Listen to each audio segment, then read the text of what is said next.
ये कहानी है कुछ बड़े इरादों और डिटर्मिनेशन की, जिसमें कुछ भारतीय एंथुसियास्ट ने भारत के उद्योग को आगे बढ़ाया।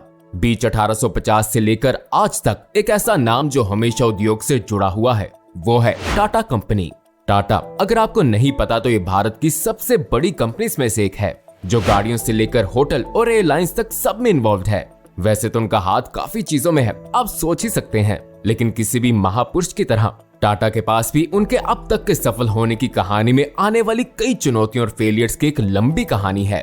ये कहानी इंडिया के एक छोटे से शहर गुजरात से शुरू होती है। वहाँ के एक पारसी प्रीस्ट नुसरवान जी टाटा के घर में एक बच्चा पैदा होता है। उस बच्चे का नाम जमशेद जी टाटा था, जो आज टाटा कंपनी के एक इकलौते पायनियर हैं। उसका जन्म एक इज्जतदार परिवार में हुआ था, लेकिन वो गरीब परिवार से थे। नुसरवान जी अपनी फैमिली में पहले इंसान थे जिसने अपने परिवार की प्रीस्टली ट्रेडिशन को तोड़कर बिजनेस करने का फैसला किया। उन्होंने मुंबई में बिजनेस शुरू किया। मुंबई में कॉटन एक्सपोर्ट बिजनेस शुरू करने के बाद नुसरवान जी ने अपने बिजनेस को जमीन और समुद्र के जरिए बढ़ाने का सोचा। उनके बेटे जमशेद जी टाटा को कनेक्शंस और एक बेस ऑफ ऑपरेशंस बनाने के लिए हांगकांग भेजा गया, और फिर ये यात्रा उनके बेटे दोराब जी टाटा तक आई, जिसने अपने लेट पिताजी के सपनों को पूरा करने के लिए सभी जिम्मेदारियों को पूरा किया। उसकी देखभाल में ताजमहल 5 स्टार होटल का सपना पूरा किया गया। साथ ही साथ स्टील प्लांट और हायर एजुकेशन इंस्टीट्यूशंस भी शुरू किए गए। स्टील प्लांट एक ऐसा प्रोजेक्ट था जो टाटा मोटर्स के उद्योग की नींव रखता है। टाटा स्टील की सक्सेस का एक और कारण था कि वर्ल्ड वॉर 1 के दौरान ग्रेट ब्रिटेन को स्टील एक्सपोर्ट किया जाता था। टाटा स्टील उस वक्त इतना मशहूर नहीं था, लेकिन उनका बिजनेस तेजी से बढ़ रहा था। उन्होंने अपने बिजनेस को बढ़ाने की एक और अपॉर्चुनिटी देखी। बहुत सारी स्टील की भारी मात्रा भारत से ब्रिटेन भेजी गई, ताकि इससे रेलवे बनाने में मदद मिल सके या फिर उसको आर्मर और टैंक में इस्तेमाल कर सके। टाटा की बनाई और भेजी गई स्टील की गुणवत्ता बाजार में किसी से कम नहीं थी, इसलिए जब वो पल आया तब इसी स्टील ने ब्रिटेन साम्राज्य को विपत्ति से बचाया। एक ब्रिटिश नेता ने वर्ल्ड वॉर 1 में कहा, टाटा स्टील ने हमें बचा लिया। जर्मनी के बॉम्ब्स और एयर स्ट्राइक्स जारी रहे, लेकिन वो टैंकों में इस्तेमाल की गई स्टील में नहीं घुस सके। इस वजह से टाटा स्टील का बिजनेस 10 गुना बढ़ गया। दोराब जी टाटा ने 1934 तक सारी कंपनी के मामले को संभाला। उसके बाद उन्होंने इसे अपने कजन जहांगीर रतन जी दादा भाई टाटा को सौंपा। जहांगीर रतन जी दादा भाई टाटा को JRD भी कहा जाता है। जब उनकी मां 43 साल की उम्र में गुजर गई तो उनके पिताजी ने अपने परिवार को भारत शिफ्ट करने का फैसला किया, लेकिन जहांगीर को हायर स्टडीज के लिए इंग्लैंड भेज दिया। जहांगीर कैम्ब्रिज में इंजीनियरिंग पढ़ना चाहते थे, लेकिन उनकी फ्रेंच सिटीजनशिप ने उन्हें कम से कम 1 साल के लिए आर्मी में भर्ती होने को कहा। इस दौरान एक कर्नल ने उनकी फ्रेंच और इंग्लिश पर अधिकार दिखाया और उन्हें अपना व्यक्तिगत सचिव बना लिया। उसी समय जहांगीर के पिता भारत में अपने बिजनेस को देख रहे थे, इसलिए उन्होंने जहांगीर को अपने बिजनेस में मदद करने के लिए बुलाया। 1929 में उन्होंने अपनी फ्रेंच सिटीजनशिप को छोड़ दिया और इंडियन नेशनैलिटी ले ली। उन्होंने फिर थेल्मा विकाजी से विवाह किया, जो जैक विकाजी की नीस थी। जैक विकाजी लॉयर थे और जहांगीर ने उन्हें अपनी मदद करने के लिए रखा था जब वो अपनी बुगाटी को बॉम्बे के मेरीन ड्राइव पर तेजी से चलाने से पकड़े गए थे।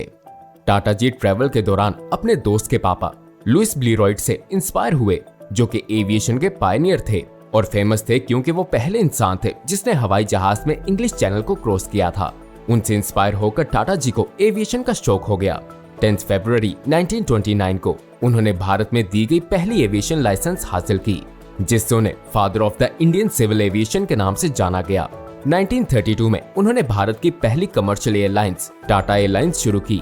फिर 1946 में वो एयर इंडिया बन गई, जो कि भारत की नेशनल करियर एयरलाइन है। टाटा और नेवल विंसेंट दोनों अच्छे दोस्त थे और उन्होंने साथ में टाटा एयरलाइंस शुरू की थी। 1929 में JRD टाटा ने कमर्शियल पायलट की लाइसेंस हासिल की और पहले इंडियन पायलट बन गए। 1932 में उन्होंने पहली कमर्शियल मेल फ्लाइट को पायलट किया। उस प्लेन का नाम था डी हैविलैंड पसमौथ, जो उन्होंने कराची ड्रिग रोड एरोड्रोम से लेकर बॉम्बे तक चलाया। JRD टाटा ने अपनी हवाई यात्रा 1953 तक चलाई, जब जवाहरलाल नेहरू की सरकार ने एयर इंडिया को सरकारी बना दिया और इस फैसले के खिलाफ JRD ने सख्ती से प्रोटेस्ट किया। JRD टाटा ने 1925 में टाटा सन्स में काम शुरू किया था और वो उस समय विदाउट सैलरी काम कर रहे थे। 1938 में जब उनकी एज 34 साल थी तो उन्होंने टाटा सन्स के चेयरमैन की पोजीशन संभाली, जिस कारण उन्हें भारत का सबसे बड़ा इंडस्ट्रियल लीडर कहा जाता है। उन्होंने अपने दूसरे कजन नौरोजी सकलतवाला की जगह ली। काफी सालों तक उन्होंने टाटा ग्रुप को गाइड किया, जिसमें स्टील, इंजीनियरिंग, पावर, केमिकल्स और हॉस्पिटैलिटी जैसे सिग्निफिकेंट सेक्टर्स में काफी दिलचस्पी थी। उन्होंने बिजनेस को काफी सक्सेसफुल बनाया। उनकी रहनुमाई में टाटा ग्रुप के एसेट $100 मिलियन से लेकर $5 बिलियन से ज्यादा तक बढ़ गए। शुरुआत में उन्होंने 14 कारोबारों को देखा और जब उन्होंने 26 जुलाई 1988 को इस्तीफा दिया, तब टाटा सन्स ने 95 कारोबारों को अपने अंदर शामिल किया, जिनमें से कई तो उन्होंने शुरू किए थे या उनमें मुखलिस हिस्से रखे थे। उन्होंने 1932 में सर दोराबजी टाटा ट्रस्ट के ट्रस्टी के तौर पर काम किया और 5 दशक से ज्यादा तक इसे हिदायत दी। उनकी हिदायत में ट्रस्ट ने 1941 में बॉम्बे में एशिया का पहला cancer facility Tata memorial centre for cancer research and treatment कायम किया। इसके अलावा उन्होंने ऐसे इदारे भी कायम किए जैसे कि Tata Institute of Social Sciences, Tata Institute of Fundamental Research और National Centre for Performing Arts. 1945 में टाटा ने टाटा मोटर्स की स्थापना की। 1948 में उन्होंने एयर इंडिया इंटरनेशनल को शुरू किया, जो भारत की पहली इंटरनेशनल एयरलाइन थी। इंडियन गवर्नमेंट ने टाटा को 1953 में एयर इंडिया के चेयरमैन और इंडियन एयरप्लेन्स के बोर्ड में अपॉइंट किया और ये पोजीशन उन्होंने 25 साल तक निभाई। उनके एविएशन की रिमार्केबल कॉन्ट्रीब्यूशंस के लिए उन्हें भारत के ऑनरी एयर कमोडोर का टाइटल दिया गया। उनकी कॉन्ट्रीब्यूशंस सिर्फ भारत के अंदर ही नहीं थी, बल्कि विदेशों में भी थी, जिससे उन्हें दुनिया भर में सम्मान और पहचान मिली। उन्हें कई अवार्ड्स मिले, जैसे कि पद्मा विभूषण, जो भारत का सेकंड हाईएस्ट सिविलियन अवार्ड है, और टोनी जेनस पुरस्कार, जो एक इंटरनेशनल एविएशन ऑनर है। टाटा ने अपने एम्प्लॉयज का भी ख्याल रखा। उनके समर्थन 8 hour work day, free medical aid, provident schemes and compensation accident से एम्प्लॉयज को काफी मदद मिली और अच्छी क्वालिटी ऑफ लाइफ भी। ये मॉडल आगे और कंपनीज ने भारत में भी अपने लेबर के लिए शुरू कर दिया। टाटा ने अपने एम्प्लॉयज की वेलबींग की तरफ असल चिंता दिखाई। 1956 में उन्होंने एक ऐसा कार्यक्रम शुरू किया जो एम्प्लॉय एसोसिएशन विद मैनेजमेंट का लक्ष्य रखता था, जिससे एम्प्लॉयज कंपनी के मामलों में आवाज उठा सकते थे।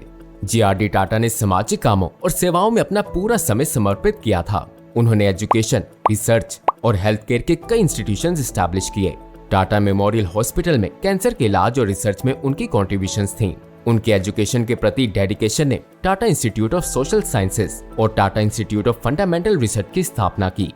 इसके अलावा उन्हें 1956 में National Council of Applied Economic Research के पहले गवर्निंग बॉडी के सदस्य के तौर पर भी शामिल किया गया, जो भारत का पहला स्वतंत्र आर्थिक पॉलिसी इंस्टीट्यूट था, जो 1956 में न्यू दिल्ली में कायम किया गया। 1968 में उन्होंने टाटा कंसल्टेंसी सर्विसेज की स्थापना की, जो पहले टाटा कंप्यूटर सेंटर के नाम से मशहूर था। 1979 में टाटा स्टील ने एक अजीम अमल को शुरू किया, जिसमें एक वर्कर को घर से काम पर जाने से लेकर उसके वापस आने तक काम पर करार दिया गया, जिससे कंपनी को सफर के दौरान किसी भी हादसे के लिए माली जिम्मेदारी थी। 1987 में उन्होंने टाइटन इंडस्ट्रीज की स्थापना की, जमशेदपुर, जहां टाटा स्टील बेस्ड है। टाटा स्टील की कोशिशों के नतीजे में उनका दुरुस्ताब जिंदगी, सफाई, रास्ता इंफ्रास्ट्रक्चर और सामाजिक कल्याण की ऊंची मांग है, जो बड़ी हद तक टाटा स्टील की कोशिशों के हिसाब से है। जीआरडी टाटा, जो कि प्रसिद्ध टाटा परिवार में पैदा हुए थे, सिर्फ एक इंडस्ट्रियलिस्ट और एविएटर नहीं थे, बल्कि एक फिलैंथ्रोपिस्ट और विजनरी लीडर थे। उनका विरासत बिजनेस के क्षेत्र से बहुत आगे तक फैला। उनकी लीडरशिप में टाटा ग्रुप कई सेक्टर्स में एक्सपैंड हुआ, जैसे कि स्टील, इंजीनियरिंग, पावर और केमिकल्स। खासकर टाटा स्टील दुनिया की सबसे बड़ी स्टील कंपनीज में से एक बन गई। उनके इनोवेटिव विचारों का पालन करके टाटा ग्रुप के डाइवर्स वेंचर्स के लिए एक स्टैंडर्ड सेट हुआ। पार्टीशन के बाद जब सोशलिस्ट सरकार इंडिया में आई, गांधी, भगत सिंह स्वामी और विवेक आनंद जैसे नाम अधिक अक्सर सामने आने लगे। जवाहरलाल नेहरू, जो लीडर थे इंडियन नेशनलिस्ट मूवमेंट के, उन्होंने कुछ सोशलिस्ट इकोनॉमिक पॉलिसीज को इंट्रोड्यूस किया। सब मशहूर सोशलिस्ट एक साथ आए और सारी बड़ी कंपनीज और इंस्टीट्यूशंस को न्यूट्रलाइज करने का समझौता किया। ये एक सही कदम था और अक्सर लोगों को इससे खुशी हुई, लेकिन टाटा परिवार के लिए ये एक बड़ा झटका था। सालों की मेहनत से बनाई गई इंस्टीट्यूशंस और कंपनीज सरकार के कब्जे में आ गईं। जहांगीर टाटा दुखी थे, लेकिन उन्होंने एक हाथ में अपना टूटा हुआ दिल छुपाकर दूसरे हाथ से सोशलिस्ट आंदोलन में शामिल होकर अपनी जिंदगी जारी रखी। नेहरू ने उनसे कहा कि वो एयर इंडिया, जिसका नाम पहले टाटा एयर था, उसको संभालें, जिसे उन्होंने खुशी खुशी स्वीकार किया। ये एक वजह थी कि एयर इंडिया को 1970 से 1980s में पूरी दुनिया में एक शानदार एयरलाइन माना गया। जीआरडी टाटा ने अलग अलग बिजनेस आइडियाज का भी एक्सपेरिमेंट किया, जो उनकी फेवर में थे। टाटा मोटर्स ने 1945 में पहला प्रोडक्ट बनाया था और उसका निर्माण जीआरडी के निर्देशन में हुआ। ये था लोकोमोटिव इंजन्स रेल रोड्स। 1968 में उन्होंने टाटा कंसल्टेंसी सर्विसेज का उद्घाटन किया, जो भारत में दूसरी सबसे बड़ी जॉब्स देने वाली कंपनी है। इसके अलावा उन्होंने जो कुछ भी हाथ लगाया वो चुनिंदा थी, चाहे वो कैंसर का रिसर्च और ट्रीटमेंट सेंटर हो या इलेक्ट्रॉनिक्स मैन्युफैक्चरिंग हो। उनकी लिस्ट काफी लंबी है। उन्होंने 52 साल तक टाटा के नेतृत्व में काम किया और उस दौरान 95 कंपनीज को एक साथ चलाया गया था। सरकार ने कई नई पॉलिसीज इंट्रोड्यूस की, लेकिन जेआरडी ने फिर भी मुश्किलात के बावजूद कंपनी को संभाला। जेआरडी टाटा की डेथ 29 नवंबर 1993 को जिनेवा, स्विट्जरलैंड में हुई थी। उनकी आखिरी लिखी गई बातों में से एक फ्रेंच लैंग्वेज में थी, जिसका मतलब है मरना कितना शांत होता है। जेआरडी टाटा एक विजनरी बिजनेसमैन थे। उनकी कहानी बेशक इंटरेस्टिंग और इंस्पायरिंग है। उन्होंने टाटा ग्रुप को इतने सालों तक संभाला और इस दौरान भी उनकी इनोवेशंस आज भी भारत में बड़ा नाम रखती हैं, जैसे कि टाटा मोटर्स।